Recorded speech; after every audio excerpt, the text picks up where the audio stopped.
Have you ever wondered what the difference between karma and dharma is? Well, you're about to find out. I'm Nikita, creator of the world's very first Dharma diploma program. And today I'm going to explain to you what the differences are between karma and dharma. Let's face it, we hear the word karma thrown around everywhere. Social media, conversations, even in pop culture. But how often do we really understand what it truly means?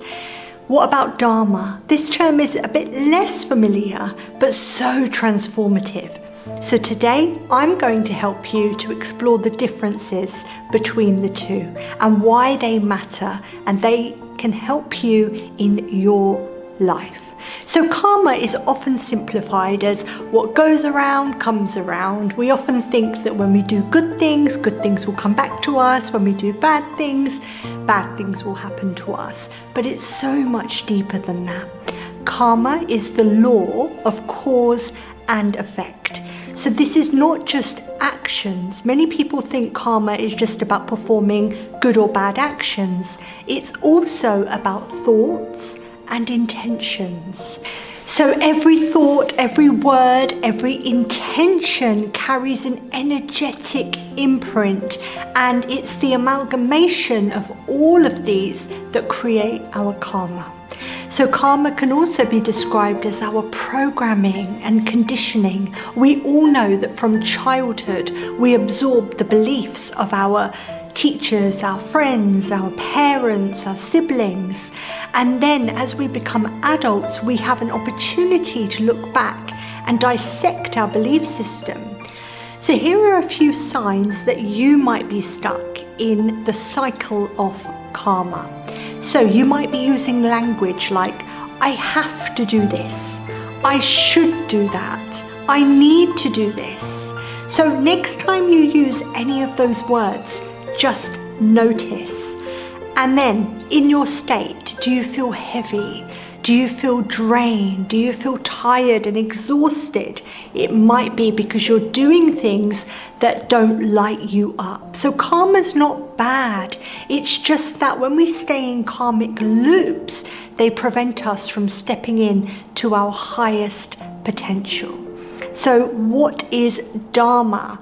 So if we've said that karma's programming and conditioning, dharma is truth and freedom. It's the very essence of who you are. It's the reason that you're here on earth. But so many people don't get to that stage because they're so caught up in their karmic cycles and patterns and obligations and relationships, attachments, that they end up staying in those cycles. But I invite you to step into your dharma, which is your truth. It's freedom. Let me give you an example. So I asked two of my clients the same question. I said to them, if you woke up tomorrow and you had no responsibilities at all, how would you feel? So your children have grown up, they've left home, your elderly parents have passed away, let's say, all your responsibilities are gone. How would you feel? And one person replied, I would feel lonely. And the other person replied, I would feel free. So what's the difference between these two perspectives? So the client who said to me that she feels lonely, she would feel lonely, she is caught up in karma. So she's using relationships and attachment and all of these cycles, which are not bad. It's just that they're keeping us stuck. And then the lady who told me that she would feel free, she is operating from her dharma, her soul's truth. This is the reason we're here. This is our alignment. So next time you think about your obligations, your responsibilities, your contracts even, remember, this is all karma. The more you can start to detach, the more you will break free. And many of us are in survival mode. And this is another trap of karma. What we want to do is break free from that and be in a state of abundance and flow. We're not born to hustle. We're not born to struggle. We're born to be free.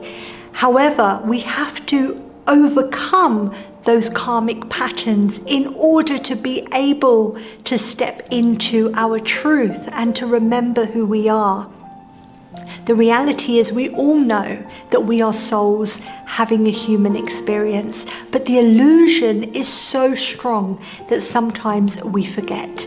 When we are going through our day-to-day life, when we're busy, when we're caught up with our responsibilities, that's when we forget.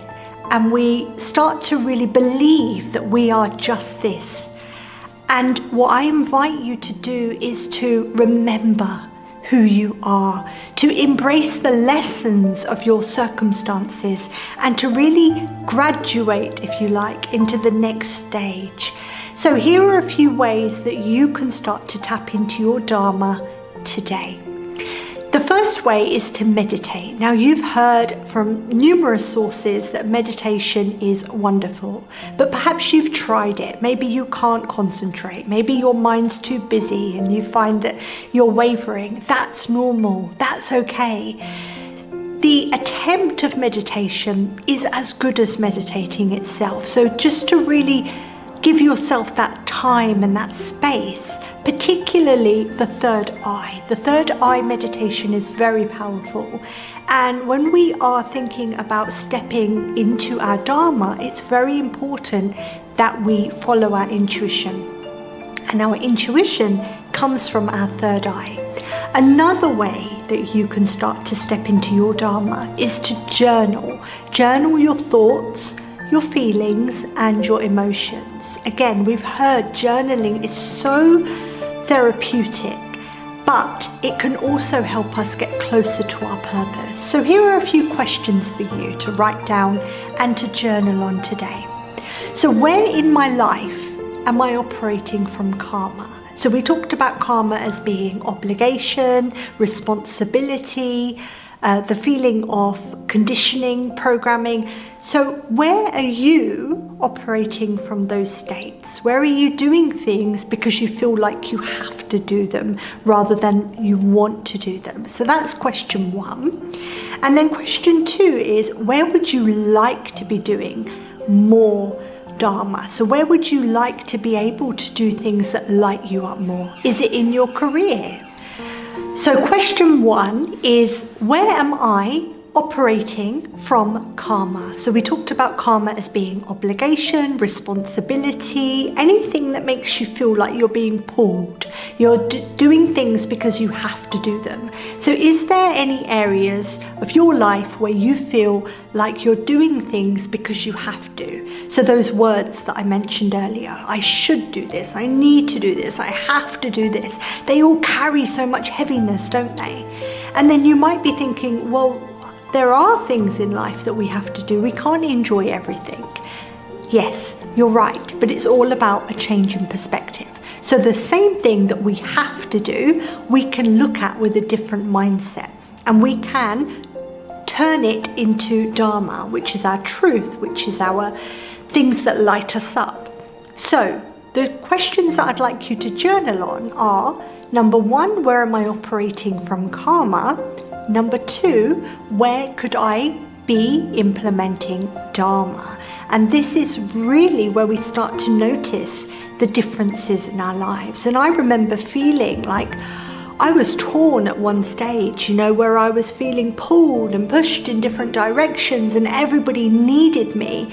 And every time I looked at my phone, there were messages and there was too much. And there was a part of me that enjoyed that because I liked being busy and it was what I was used to doing. But there was a part of me that got to a stage where I thought, I am stuck.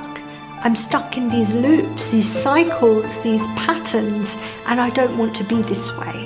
And so I started to really do a deep dive into all areas of my life and started making some drastic changes. That meant cutting out some friends. It meant going through my phone book and deleting people. It meant really looking at all areas and thinking, where am I giving too much of my time, my energy, my attention?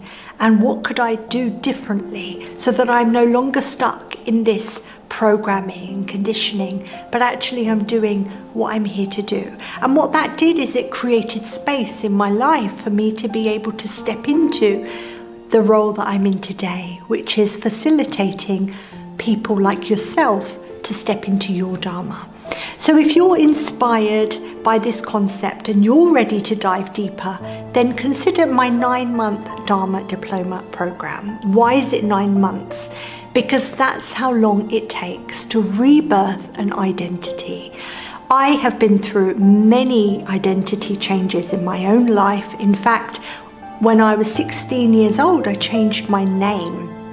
That was the start of me exploring who I am and why I'm here. I then went to India for 10 years and lived by myself, learning Indian dance, meditating, doing yoga, really going inwards, getting to know myself.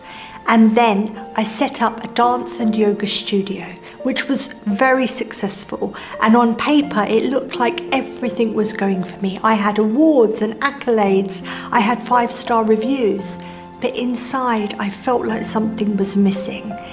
And then I realized that I wasn't necessarily aligned with my own Dharma. And that's when I made the decision to make a change. And I closed down my studio, which I had been running for 20 years. Imagine 2 decades of having something that you've built from scratch. But I had to do that, to let go of something that was important to me in order to make space for my soul's truth. And I realized that when I let go of my obligations, my contracts, my responsibilities, I stepped into a life of freedom, alignment, and purpose. And that's exactly what I would like to support you to do. I imagine it being like a bridge crossing from one side to the other. And I will give you the exact toolkit to help you to cross with ease. So if you're ready, book a call with me so we can discuss your application for my Dharma Diploma program. The time is now. There's no good waiting for another year. If you wait, you're only delaying. You know you were born for a reason. You know you have more potential. And you know deep down that your soul is ready. So I'm looking forward to connecting with you. Namaste.